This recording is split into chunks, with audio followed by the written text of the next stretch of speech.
Hello everyone. સમરની season ચાલુ થઈ ગઈ છે અને ખૂબ જ ગરમી પડી રહી છે.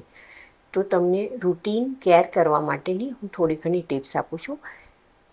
તો તમે આ જો ટિપ્સ ફોલો કરશો તો તમારા રોજિંદા જીવનની અંદર ખૂબ જ કામ લાગશે.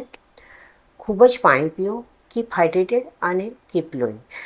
એક્ઝામ્પલ તમને આપું તો આપણે સૂકી દ્રાક્ષને પાણીમાં નાખીએ છીએ તો એ ફૂલીને કેવી દાડા જેવી થઈ જાય છે. એ જ રીતે તમે તમારી સ્કિનને હાઇડ્રેટ જેટલું કરશો એટલી તમારી સ્કિન સરસ રહેશે. સનસ્ક્રીન યુઝ કરો. જ્યારે પણ ઘરની બહાર નીકળો છો ત્યારે સનસ્ક્રીન લગાડીને નીકળો. જેટલા એસપીએફ વધારે હશે એટલું તમારી સ્કિન સનથી પ્રોટેક્ટ વધારે લાંબો ટાઈમ સુધીને રહી શકશે.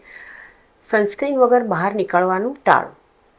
રોજિંદા જીવનની અંદર સ્કિન કેર વધારે ઇમ્પોર્ટન્ટ છે.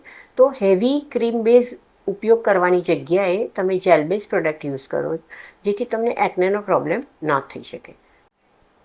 ત્યારબાદ હેર કેર. જેટલી સ્કિનની કાળજી કરીએ છીએ એટલી જ હેરની કાળજી કરવાની જરૂર છે, કારણ કે આ સૂર્યના તડકાને લીધે તમારા વાળ ખૂબ જ ડ્રાય અને ડેમેજ થઈ શકે છે.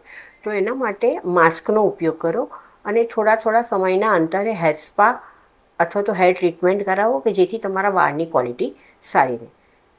એ સિવાય તમે હેલ્ધી ફૂડ ખાઓ, ફ્રૂટ્સ ખાઓ, જ્યુસ પીઓ અને સિઝનલ ફૂડ ખાઓ, જેથી તમારી હેર અને સ્કિન બંને સારા રહેશે.